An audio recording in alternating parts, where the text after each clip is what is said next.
choose our socks for success in all endeavors. Fortunes rises from the heel, and good luck for life. Good morning. Today is Monday, November 18, 2024. Today in history. On this day, 102 years ago, French writer Marcel Proust passed away. Known for works such as Pleasures and Days, In Search of Lost Time, and In the Shadow of Young Girls in Flower, he was a pioneer of stream of consciousness literature and is considered one of the greatest novelists of the 20th century. Welcome to today's Qingqiao Morning News. Let's start with political updates.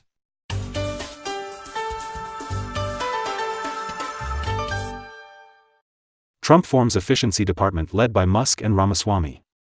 According to Reuters, on November 12, U.S. President-elect Trump announced that technology giant Elon Musk and entrepreneur Vivek Ramaswamy will lead the newly created Department of Government Efficiency. Trump emphasized that this department aims to reduce executive branch bureaucracy, cut excessive regulations, and streamline federal agencies to reduce spending and waste.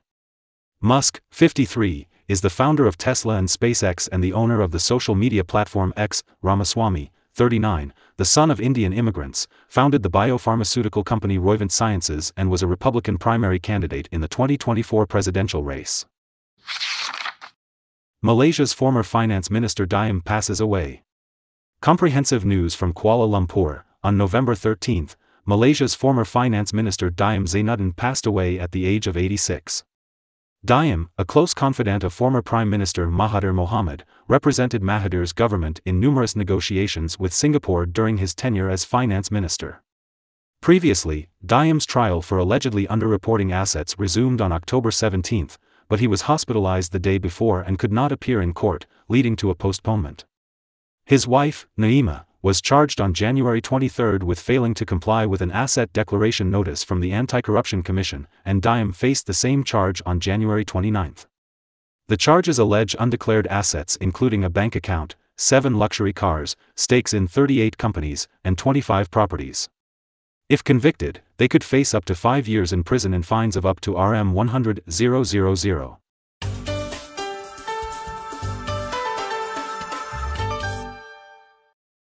U.S. confirms North Korean troops directly involved in Russia-Ukraine war. According to Bloomberg News, on November 12, U.S. State Department spokesperson Patel confirmed that over 10,000 North Korean soldiers have been deployed to eastern Russia. Most have moved to Kursk Oblast, where they are fighting alongside Russian forces. This marks the first time the U.S. has confirmed North Korean troops' direct involvement in the Russia-Ukraine war. Ukrainian officials had previously reported exchanges of fire with North Korean forces. Patel highlighted that Russia is providing North Korean soldiers with artillery, drones, and other military training for frontline operations. However, he also noted that it remains uncertain whether Russian and North Korean troops can effectively coordinate in combat. Indonesia and Australia launch large-scale joint military exercise. Comprehensive news from Bangalore. Indonesia and Australia recently launched joint military exercises to strengthen defense ties. The two countries had previously signed a new defense agreement, pledging enhanced cooperation to address security threats in the Asia-Pacific region. Over 2,000 Indonesian and Australian soldiers participated in the exercise, codenamed Chris Woomera. According to the Australian Embassy in Jakarta, troops from both nations conducted an amphibious landing exercise on the beaches of eastern Java, Indonesia. The exercise involved tanks, ships, fighter jets, landing craft, and assault helicopters, along with live-fire drills.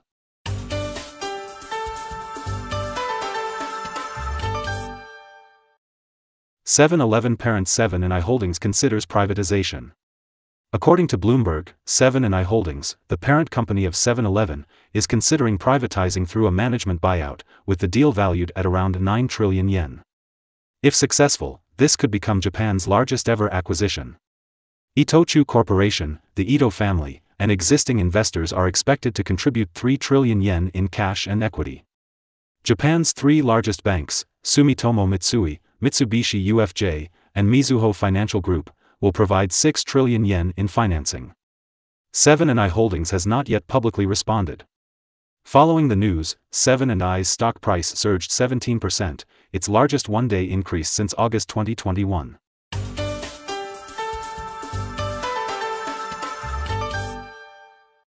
UN Climate Conference backs global carbon credit standards.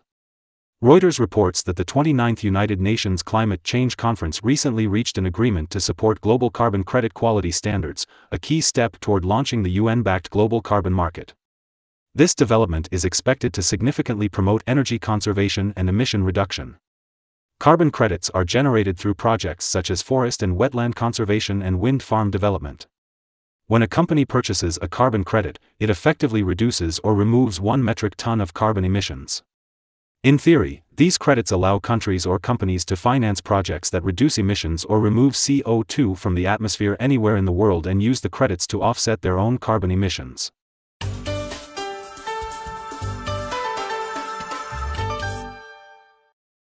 New study finds memory exists beyond the brain. According to Xinhua News Agency, researchers from New York University in China have studied 2 types of non-brain cells in humans, one from neural tissue and one from kidney tissue. The study found that these non-brain cells can recognize repeating chemical pulse patterns. When pulses are sent at intervals, they activate memory genes more strongly and for longer than if the pulses were sent all at once. This phenomenon, similar to the learning and memory abilities of brain neurons, suggests that non-brain cells also have learning and memory functions. The researchers believe this study shows that learning ability is not exclusive to brain cells and may be a basic characteristic of all cells. This discovery offers new insights into the memory formation process and potential treatments for memory-related diseases. According to Chihuo Daily, lithium carbonate futures positions have increased, with the main contract LC2-501 closing at 86,500 yuan per ton, up 6.40%. That's all for today's Qingqiao Morning News. Thanks for watching. Join us at the same time tomorrow.